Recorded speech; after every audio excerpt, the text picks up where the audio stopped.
এখন একবার ভেবে দেখুন, আল্লাহ আমাদের জন্য কত কিছু করেন প্রতিদিন, আর আমরা কত অল্প ধন্যবাদ দেই তাকে। আমরা কত সামান্য কৃতজ্ঞতা দেখাই। তারপর আমাদের যখন আবারও কিছু দরকার হয়, প্রয়োজনটা আমরা এমনকি মুখ ফুটে চাইও না। আমার ফুসফুসের প্রতি নিঃশ্বাসে বাতাসের দরকার হয়, এমনকি আমি যখন আল্লাহর অবাধ্যতা করছি তখনও বাতাসের দরকার হয়, ঠিক কিনা?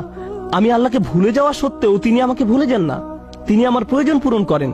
আমার ফুসফুস তার কাছে চায়, আমার হার্ট আরেকটা পাম্পের জন্য তার কাছে চায়, আমার চোখ আর্দ্র থাকার জন্য তার কাছে চায়, যেন সে দেখতে পারে। এমনকি যখন আমি চাওয়ার প্রয়োজন বোধ করি না, তখনও তিনি আমাকে দিয়ে যাচ্ছেন। আল্লাহর এত সব অনুগ্রহের শুকরিয়া আদায় করা আমার পক্ষে কখনোই সম্ভব নয়। চলুন এখন আমরা শাকুর নামের অর্থ বোঝার চেষ্টা করি। আল্লাহর প্রতি কৃতজ্ঞতা প্রকাশে আপনি সামান্য যা কিছুই করেন, কারণ আমরা যাই করি না কেন তা সবসময় সামান্যই হবে। আল্লাহ বলছেন তিনি আপনার এই সামান্য চেষ্টাকে দারুণ কদর করেন। ইয়া রব, আপনি আমাদের জন্য সবকিছু করেন। যেমন আপনাদের একটা উদাহরণ দিচ্ছি, আপনার প্রতিটি পয়সা, প্রতিটি র্যান্ড, একজন আমেরিকানের প্রতিটি ডলার, একজন পাকিস্তানের প্রতিটি রুপি, ব্যাংকে আপনার যত টাকা আছে, আপনার পকেটে যত টাকা আছে, ডেবিট কার্ড, ক্রেডিট কার্ড, যাই থাকুক না কেন, এর সবকিছু এসেছে আল্লাহর কাছ থেকে। তিনি আপনাকে প্রতিটি পয়সা দান করেছেন, আর আপনি তার থেকে খুবই সামান্য একটা পার্সেন্টেজ দান করলেন। কেউ আপনার দরজায় এসে করাঘাত করলো, আপনি তাকে সামান্য কিছু দান করলেন, কিন্তু আল্লাহ আপনাকে যা দিয়েছেন তার প্রায় সবটাই এখন আপনার কাছে রয়ে গেছে। আর আল্লাহ ভালো করেই জানেন যে আপনি অধিকাংশই নিজের কাছে রেখে দিয়েছেন। এখন আল্লাহ বলছেন আমি তোমার এই সামান্য দানের মহা গুণগ্রাহী। সুবহানাল্লাহ, সুবহানাল্লাহ। প্রথমত এই টাকাটা তো আমার ছিল না, এই টাকাটা তো আল্লাহরই, এটা তো আমার ছিল না। আল্লাহ আমাকে দিয়েছেন এত পরিমাণ, আর আমি দান করেছি এতটুকু পরিমাণ। কিন্তু আল্লাহ এই অল্প দানেরও দারুণ কদর করে থাকেন। তিনি আমার এই নগণ্য দানও স্বীকার করেন। আমাদের প্রতি আল্লাহর নাম আশ-শাকুরের অনুগ্রহ এটি, আশ-শাকুর নামের অনুগ্রহ এটি।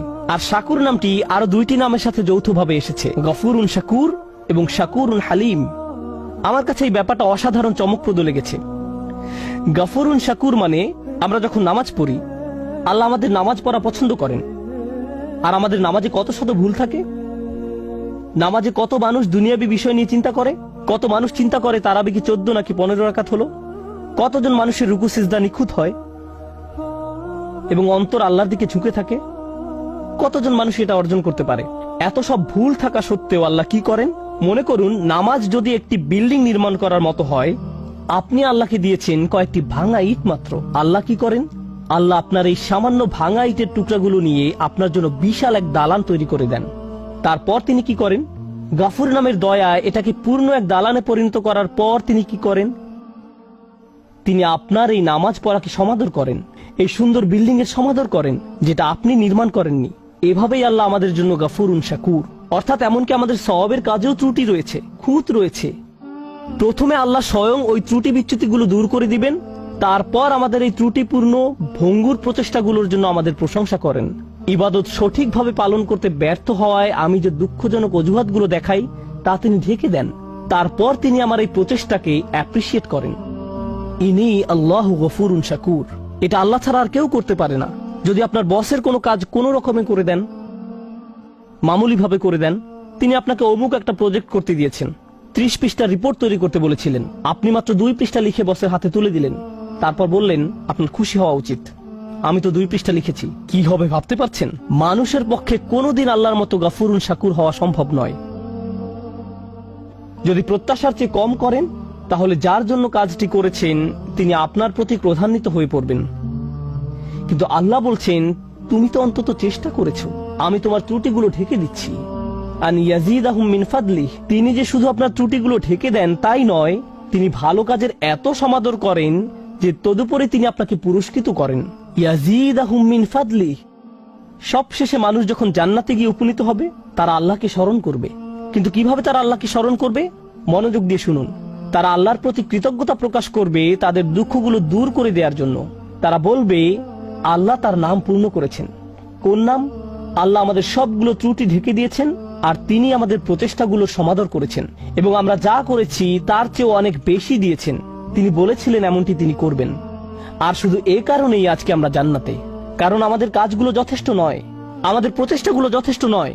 তো মানুষ জান্নাতে প্রবেশ করার পর ব্যাপারটা আরো ভালোভাবে বুঝতে পারবে। শাকুরের সাথে সম্বন্ধযুক্ত আল্লাহর আরেকটি নাম হলো হালিম। এটাও আল্লাহর খুবই শক্তিশালী একটি নাম। হালিম এর অনেকগুলো অর্থ রয়েছে, একটি অর্থ তুলে ধরব। হালিম বলতে বোঝায় এমন কাউকে, আপনি যখন ভুল করেন, কয়েক মিনিট আগে আমি বলেছিলাম আমাদের ভালো কাজ জান্নাতে যাওয়ার জন্য যথেষ্ট নয়, আমরা এখন সেটা সম্পর্কে কথা বলছি না। আমরা এখন কথা বলছি আমার আর আপনার ভুল কিছু করা সম্পর্কে, কোনো পাপ করা সম্পর্কে, খারাপ কিছু করা সম্পর্কে। দুনিয়ার এই জীবনে আপনি যখন খারাপ কিছু করেন, কোনো পাপ কাজ করেন, যখন মিথ্যা বলেন, প্রতারণা করেন, যখন কাউকে কষ্ট দেন, অপমান করেন, এই জীবনে যখন এমন ধরনের কিছু করেন, তখন এত সব কিছুর পর তাদের জন্য আপনাকে ভালোবাসা কঠিন হয়ে পড়ে, খুবই কঠিন। মা আপনাকে জড়িয়ে ধরতে চায়, কিন্তু আপনি যদি আপনার মাকে ধমক দিয়ে কথা বলেন, চিৎকার চেঁচামেচি করেন, কোন কোন মানুষ এমনকি মারধরও করে, আল্লাহ তাদেরকে ক্ষমা করুন এবং তাদেরকে তওবা করার সুযোগ দান করুন। যদি কোনো সন্তান এমন কিছু করে, তাহলে মায়ের জন্য কি কঠিন হয়ে পড়ে? জড়িয়ে ধরা এবং বলা যে আমি তার পরেও তোমাকে ভালোবাসি। সন্তানের এই অন্যায়ের কারণে মুখে হাসি ফোটানো কঠিন হয়ে পড়ে। তিনি সহ্য করবেন, অন্তরে ব্যথা পাবেন এবং সন্তানের জন্য ভালোবাসা তখন আর তার থাকবে না। হিলম শব্দের অর্থ হলো সেই ব্যক্তির জন্য আপনার ভালোবাসা এবং যত্ন আছে যে আপনার প্রতি অন্যায় আচরণ করেছে, তারপরেও আপনার হিলম রয়েছে, তারপরেও আপনার ভালোবাসা রয়েছে, যত্ন রয়েছে। এখন এটা নিয়ে চিন্তা করুন, আমরা সামান্য কিছু ভালো কাজ করি, যদিও তা পারফেক্ট হয় না, আগে এ সম্পর্কে বলেছি, কিন্তু আমরা অগণিত খারাপ কাজ করে যাই, ভুলে যাই, বলা উচিত হয়নি এমন কথা বলে ফেলি, তাকানো উচিত নয় এমন কিছুর দিকে তাকিয়ে ফেলি, এমন কাজ করি যা করা উচিত নয়, মানুষের বিরুদ্ধে অন্যায় করি, আল্লাহর বিরুদ্ধে অন্যায় করি। এমন কাজ করলে মানুষ কি করে? কেউ যদি জানে অমুক তার প্রতি অন্যায় করেছে, আপনি যদি জানেন অমুক ব্যক্তি আপনাকে অপমান করেছে, তখন সে যা কিছুই করুক না কেন তাতে কিছু আসে যায় না। আপনি তখন শুধু তার ব্যাপারে একটা জিনিসই মনে রাখেন, সেটা কি? ওই লোকটা আমাকে অপমান করেছে, আমি তার সাথে কথা বলতে চাই না। সে লোক হয়তো হজ করেছে, সে হয়তো দান খয়রাত করে, এতিমের দেখাশোনা করে, কোরআন মুখস্থ করে, সে হয়তো প্রতি রাতে তাহাজ্জুদ পড়ে, কিন্তু আপনি তার কোনো কিছুরই পরোয়া করেন না। সে আমাকে অপমান করেছে, আমি তাকে পছন্দ করি না, আমি তার সাথে কথাও বলতে চাই না, আমি জানি সে কেমন লোক। কেউ যদি আমাদের বিরুদ্ধে কোনো অন্যায় করে, আমরা মনে করি ওই লোক আর মানুষ না, সে তখন ওই একটা অপরাধে পরিণত হয়। সে ব্যক্তি মানে ওই অপরাধ, তাকে দেখলেই অপরাধটা চোখের সামনে ভেসে ওঠে। সে যা কিছু ভালো কাজ করেছে সব অদৃশ্য হয়ে যায়, এসবের আর কোনো অস্তিত্ব নেই। আল্লাহ আজ্জা জাল্লা নিজেকে শাকুরুন হালিম হিসেবে উপস্থাপন করার মাধ্যমে বলছেন, তিনি আমাদের ক্ষুদ্রতম ভালো কাজেরও সমাদর করেন। তিনি আমাদের ভয়ানক অন্যায় কাজের কারণে আমাদের ভালো কাজগুলো মুছে দেন না, তিনি ডিলিট করে দেন না। তিনি ভালো কাজগুলো স্বীকার করেন, মুছে দেন না, কিন্তু মানুষ এই কাজ করে। এজন্য তিনি শাকুর এবং হালিম। পাপ করা সত্ত্বেও তিনি আমাদেরকে ভালোবাসেন, তবু তিনি তাদেরকে ভালোবাসেন এবং তাদের ভালো কাজের সমাদর করেন, তাদের ভুল কাজগুলো সত্ত্বেও। ভাবতে পারেন, আয়েশা রাদিয়াল্লাহু তাআলা আনহা হলেন আমাদের মা। রাসূলুল্লাহ সাল্লাল্লাহু আলাইহি ওয়াসাল্লামের সময়কালে কিছু মুসলিম রাদিয়াল্লাহু আনহুম তার সম্পর্কে এমন কিছু কথা বলে ফেলেন যা বলা উচিত ছিল না। তারা এই অন্যায় কাজে জড়িয়ে পড়ে। যখন তারা এসব বলা বলি করছিল, আবু বকর রাদিয়াল্লাহু তাআলা আনহু খুবই মনক্ষুণ্ণ হয়ে পড়েন। তিনি ছিলেন আয়েশার বাবা, তিনি আবার রাসূলুল্লাহ সাল্লাল্লাহু আলাইহি ওয়াসাল্লামের খুব কাছের মানুষ ছিলেন। কেউ যদি আপনার মেয়ের বিরুদ্ধে কিছু বলে, তখন আপনার কেমন লাগবে? কিভাবে এমন কথা সহ্য করবেন?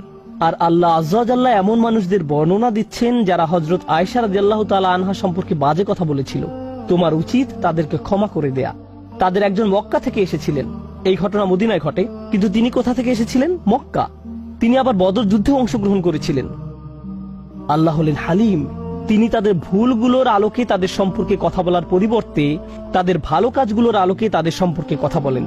আল্লাহ তাদের ভুল কাজের কারণে তাদের ভালো কাজগুলো নির্মূল করে দেননি। তিনি আবু বকর রাদিয়াল্লাহু তাআলা আনহুকে উৎসাহিত করেন এই বলে, আলা তুহিব্বুনা আইয়াগফিরাল্লাহু লাকুম, তোমরা কি কামনা করো না যে আল্লাহ তোমাদেরকে ক্ষমা করেন? তিনি তাকে ক্ষমা করে দেওয়ার জন্য উৎসাহ প্রদান করেন। সুবহানাল্লাহ। এটা হলো মানুষের জন্য আল্লাহর হিলম, মানুষের জন্য আল্লাহর হিলম। আমাদের হিলমের অভাব রয়েছে, কিন্তু আল্লাহর কাছ থেকে আমাদের নিজেদের জন্য আমাদের এটা দরকার। ভাবতে পারেন, আমরা অন্যদের সাথে যেমন আচরণ করি, আল্লাহ যদি আমাদের সাথে তেমন আচরণ করতেন। কেউ খারাপ কিছু করলে আমরা তার অন্য কোনো ভালো কাজের মূল্য প্রদান করি না। শেষ যে ব্যাপারটি নিয়ে আমি কথা বলতে চাই তা হলো, আল্লাহ কোনো কাজের মূল্য দেওয়ার ক্ষেত্রে কতটা সূক্ষ্মতম। ওয়ালা ইয়াতাউনা মাউতিআন। আল্লাহ বলেন, একজন বিশ্বাসী যখন ভালো কাজ করে, তার প্রতিটি পদক্ষেপের বিনিময়ে তার জন্য সওয়াব লেখা হয়। আমরা এখানে নামাজ পড়তে এসেছি, আমরা আল্লাহর কাছে দোয়া করি তিনি যেন আমাদের নামাজের জন্য আমাদের পুরস্কৃত করেন, কিন্তু আমরা জানি না যে নামাজে আসার জন্য আমরা যখন গাড়ির ইঞ্জিন স্টার্ট নিচ্ছিলাম আল্লাহ আমাদের জন্য সওয়াব লিখছিলেন। আমরা যখন গাড়ি চালাচ্ছিলাম তখনও তিনি সওয়াব লিখছিলেন। চাকার প্রতিটি ঘূর্ণয়নের বিনিময়ে আল্লাহ সওয়াব লিখছিলেন। ডিজেল এবং গ্যাসোলিন কেনার জন্য আমরা যত টাকা খরচ করেছি তার জন্য আল্লাহ সওয়াব লিখছিলেন। মসজিদে আসার সময় যখন উজু করার জন্য যাচ্ছিলাম প্রতিটি পদক্ষেপের জন্য আল্লাহ সওয়াব লিখছিলেন। কিয়ামতের দিন মানুষ শুধু মন্দ কাজ দেখে তাজ্জব হবে না, মানুষ অবাক হয়ে যাবে, ইয়া আল্লাহ, এই সামান্য ভালো কাজটাও আপনি আমার জন্য লিপিবদ্ধ করেছেন। এই হলেন আল্লাহ শাকুরুন হালিম। আল্লাহ আমাকে আপনাকে কি কি দেওয়ার জন্য প্রস্তুত আছেন। সুবহানাল্লাহ। শুধু এই ভাবনাই আমাদের অবাক করে দেয়। আল্লাহ আজ্জা ওয়া জাল্লা আমাদেরকে তার প্রতি কৃতজ্ঞ করে তুলুন, যেন আমরা তার প্রতি শুকরিয়া আদায় করতে পারি। আল্লাহ আমাদের কাছে সামান্য যা কিছু চেয়েছেন তা যেন দিতে পারি। তিনি আমাদের কাছ থেকে বেশি কিছু চান না, তিনি আমাদের নিকটে বেশি আশা করেন না। আমরা সামান্য একটু যদি তাকে প্রদান করি আল্লাহ তা বহু গুণে বহু গুণে বহু গুণে বৃদ্ধি করে দেন। দোয়া করে আল্লাহ যেন আমাদের সকল ভালো কাজের সওয়াব বহু গুণে বৃদ্ধি করে দেন এবং তার অনুগ্রহে আমাদেরকে তার জান্নাতে প্রবেশ করতে দেন। বারাকাল্লাহু লি ওয়া লাকুম। আসসালামু আলাইকুম ওয়া রাহমাতুল্লাহি ওয়া বারাকাতুহু।